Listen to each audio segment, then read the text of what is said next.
The richest I ever felt was not when the numbers got big enough to impress strangers. It was not when a deal closed. It was not when distributions came in. It was not when people began speaking to me in that different tone they reserve for someone they believe has made it.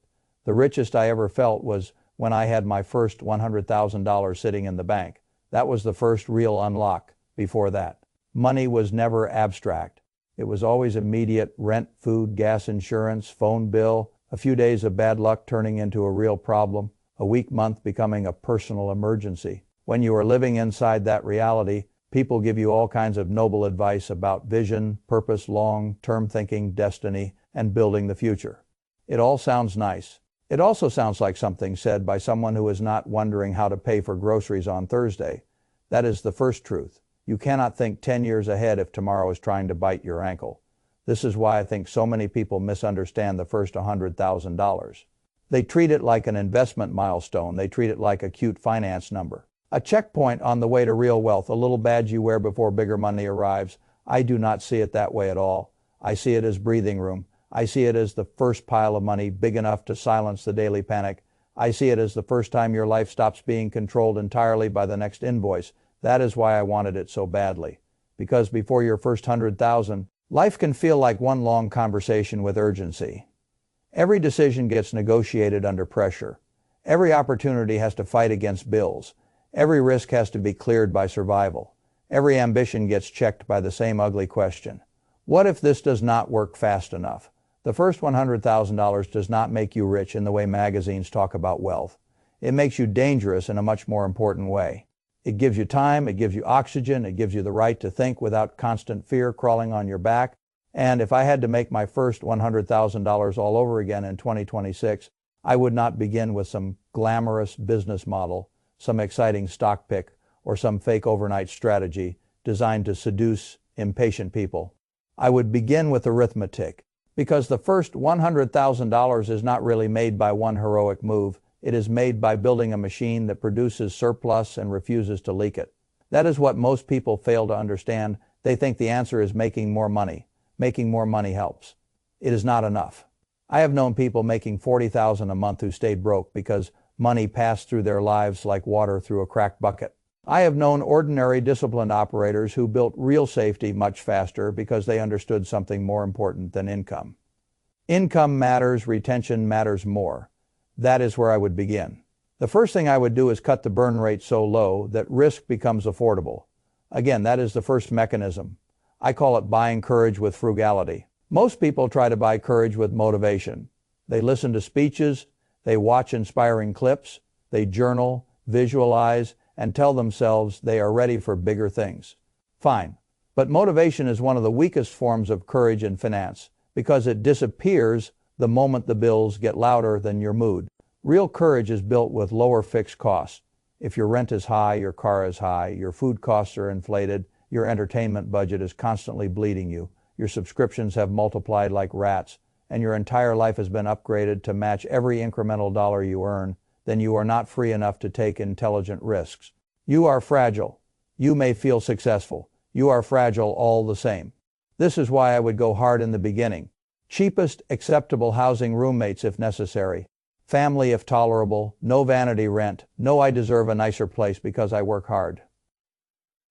Number your housing, at this stage, is not a trophy. It is a pressure variable. Lower it. Same thing with food. People bleed themselves constantly through convenience and then tell themselves the amounts are too small to matter. Daily small leakage is exactly what matters when you are trying to build your first cash fortress. I would buy discount groceries. I would eat repetitive meals. I would stop buying emotion in plastic containers every time I got tired. A hungry ego loves expensive food. A serious builder loves retained cash. The car is the same story, paid off, and ugly is superior to financed and flattering.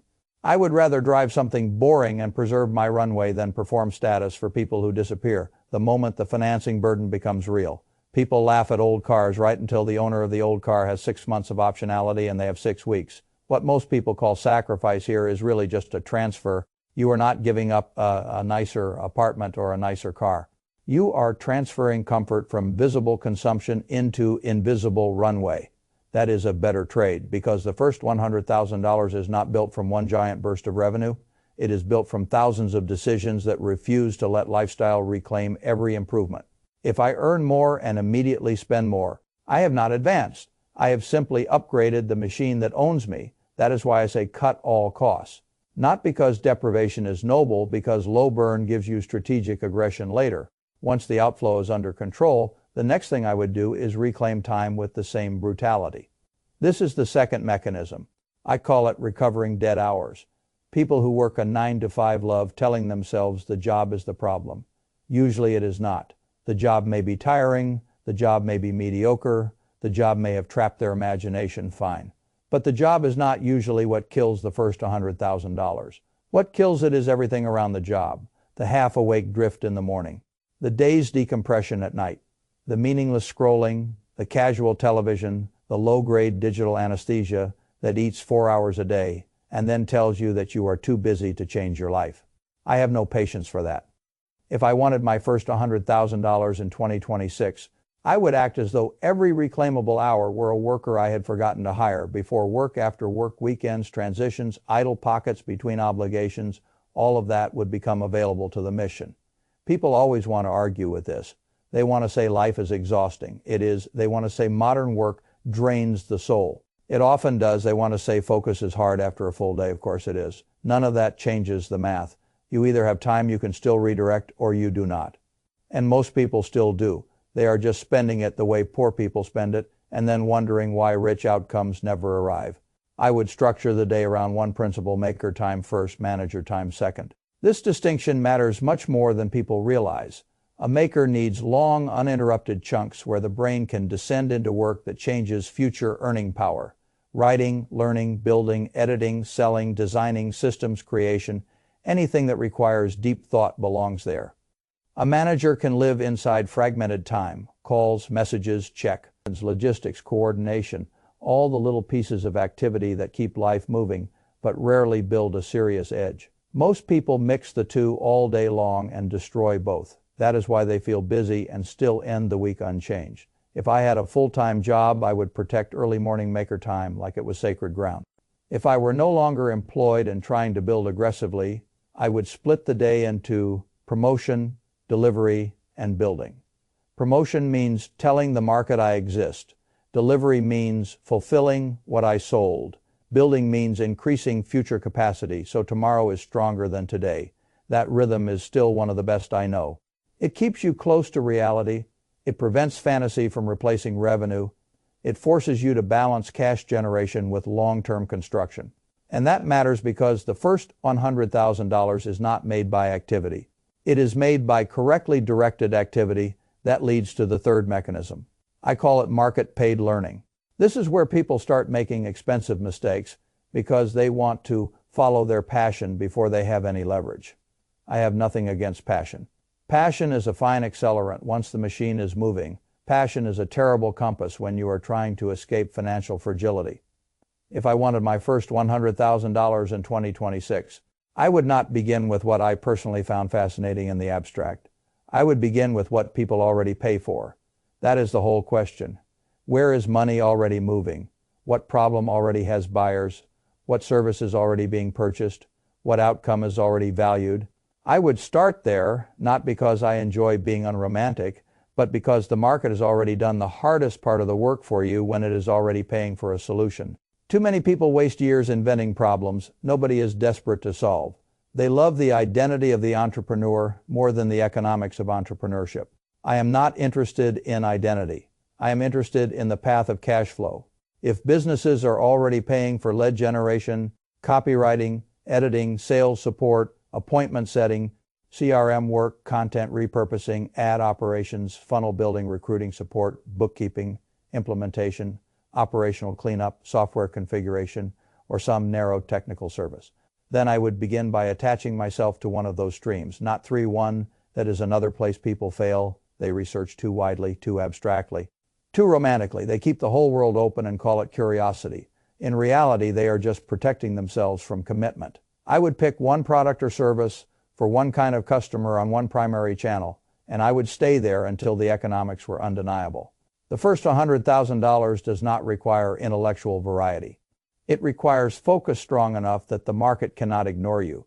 This is why I have always preferred people to become useful before they become original. Originality is overrated in the early phase. Paid usefulness is not. If the market is already paying for a thing, I do not need genius. I need competence that compounds.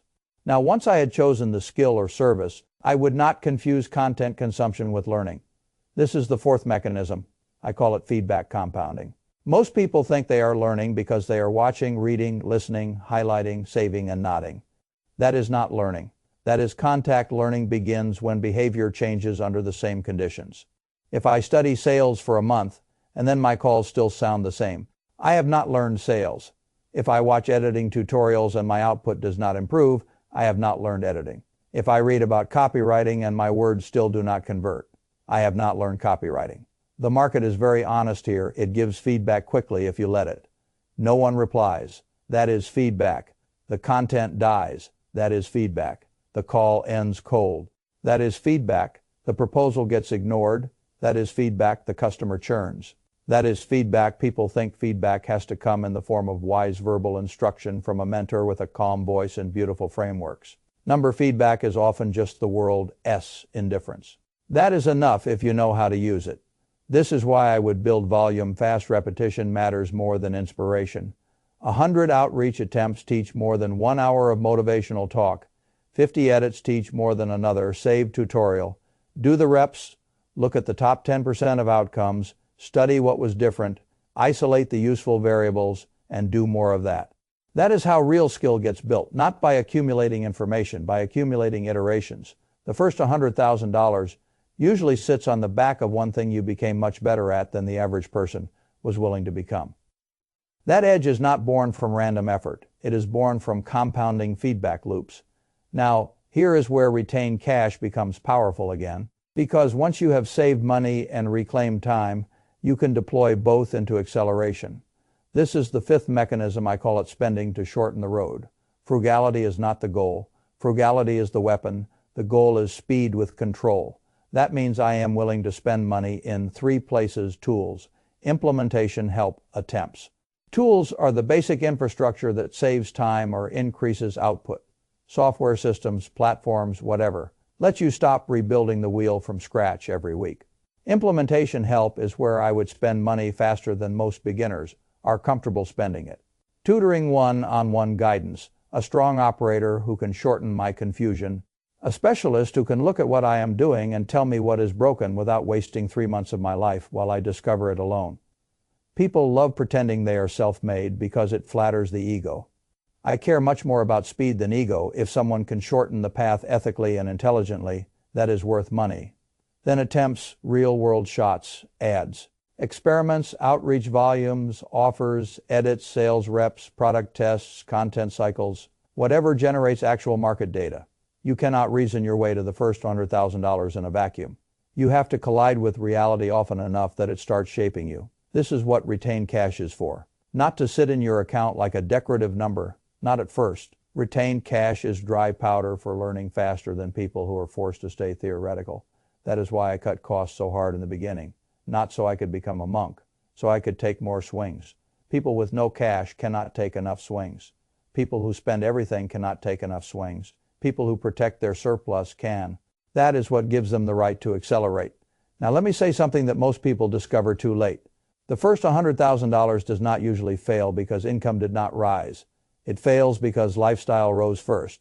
This is the sixth mechanism. I call it defending the checkpoint. I have seen this pattern too many times. A person starts making real money for the first time.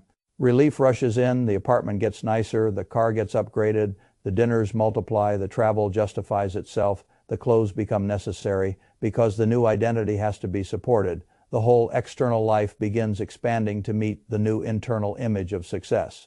That expansion feels harmless because the money is coming in faster than before.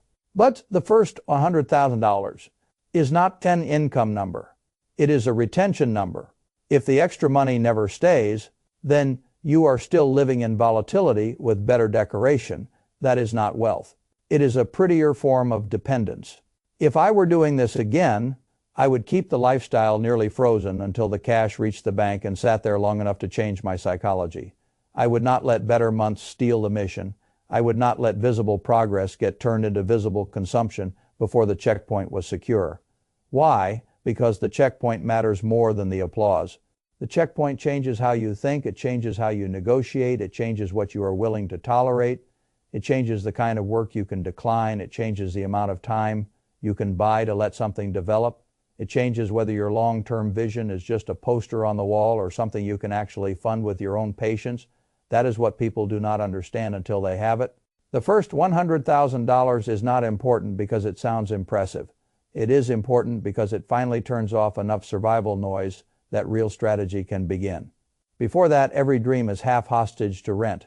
After that, something deeper changes. You are still not free, but you are no longer fragile in the same way. And that difference is huge. So if I compress everything I have said into one clean operating plan, it would look like this. I would slash every unnecessary recurring cost until my burn rate stopped controlling my courage. I would reclaim every dead hour and assign it a job. I would choose one market-paid skill rather than wandering through abstract ambition. I would learn through volume feedback and iteration rather than education theater. I would spend retained cash on tools, direct guidance, and real-world attempts that shorten the road. And then, when the money finally started working, I would defend the checkpoint by refusing lifestyle inflation until the bank balance, not just the revenue screenshot, proved the result. That is the machine, not glamorous, not cinematic. But real, and reality is what makes the first $100,000 possible. Now let me tell you the part that matters most emotionally. People want the first $100,000 because they think money itself is the prize. Sometimes it is not. Sometimes the prize is what the money removes, the background panic, the short horizon, the humiliating calculations, the inability to think bigger because tomorrow is always too loud. That is why the number matters, not because 100,000 is spiritually sacred, because it is often the first number large enough to quiet the animal part of the brain that only knows to ask, are we safe yet? When that part of the brain quiets down, your life changes. You can think long-term. You can stop making every decision under threat. You can choose compounding over scrambling. You can finally give your bigger ambitions a runway instead of asking them to take off from a parking lot. That is what I would want for anyone trying to build a real life in 2026. Not a fake rich life, a real one. A life where your choices are no longer fully owned by urgency.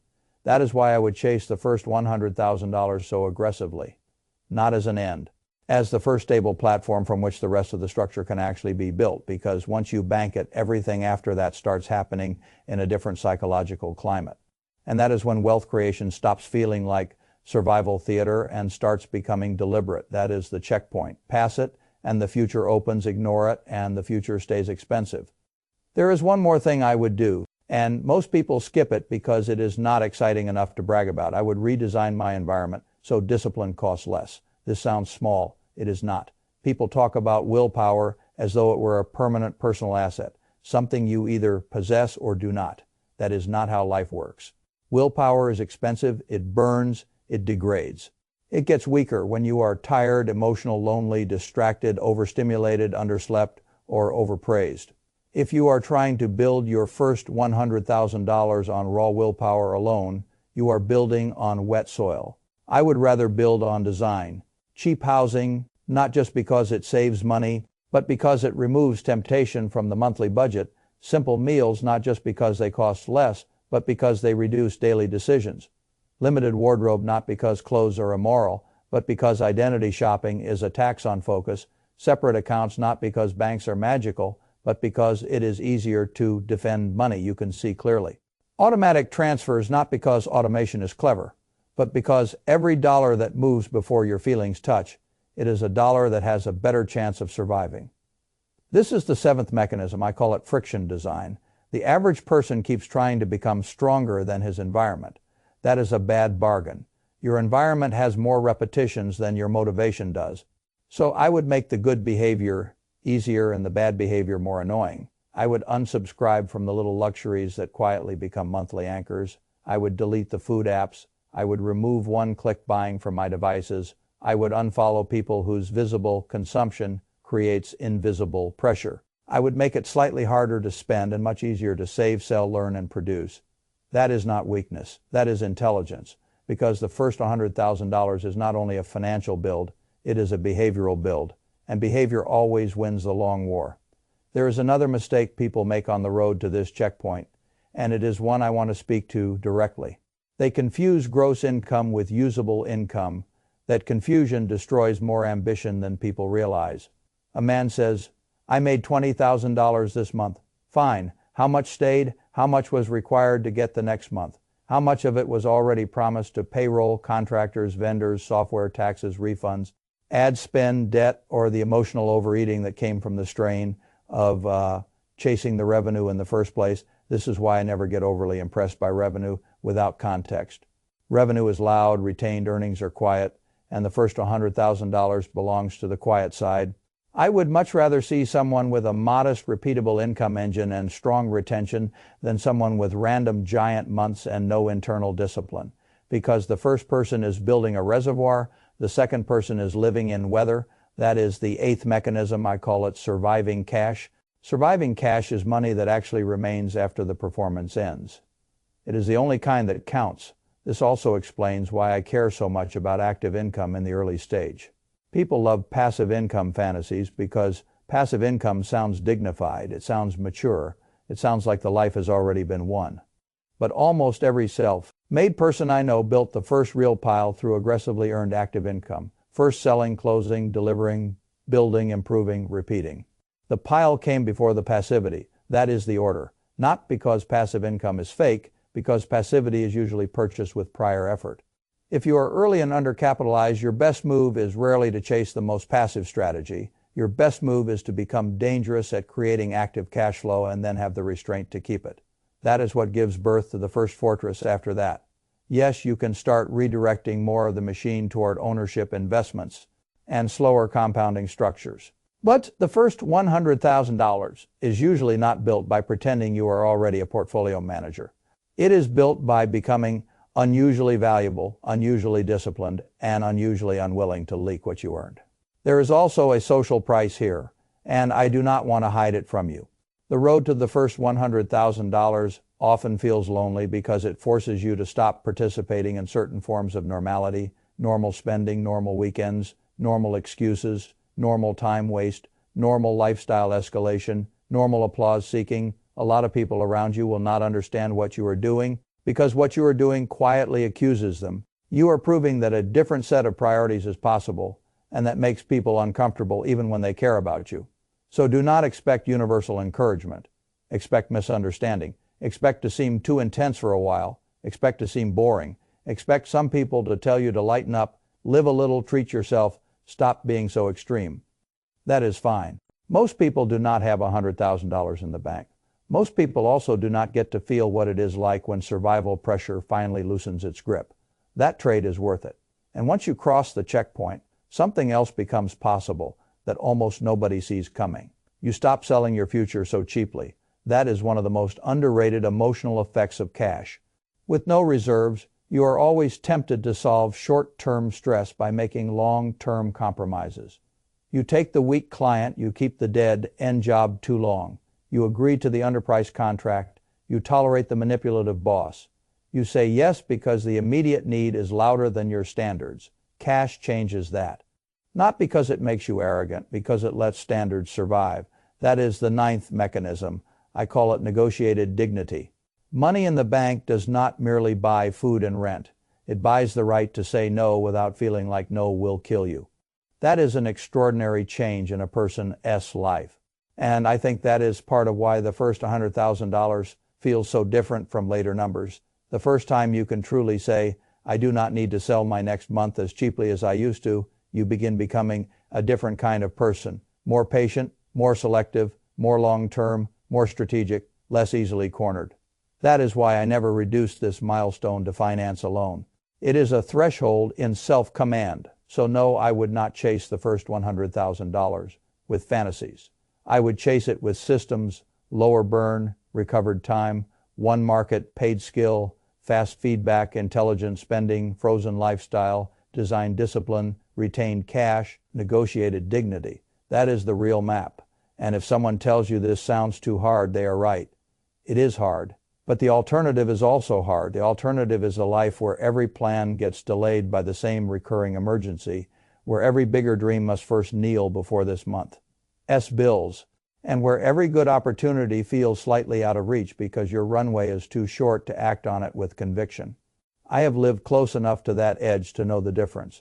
That is why I care so much about this number, because once you reach it, you do not become finished. You become available to your future in a new way. And that is worth far more than looking rich ever will be.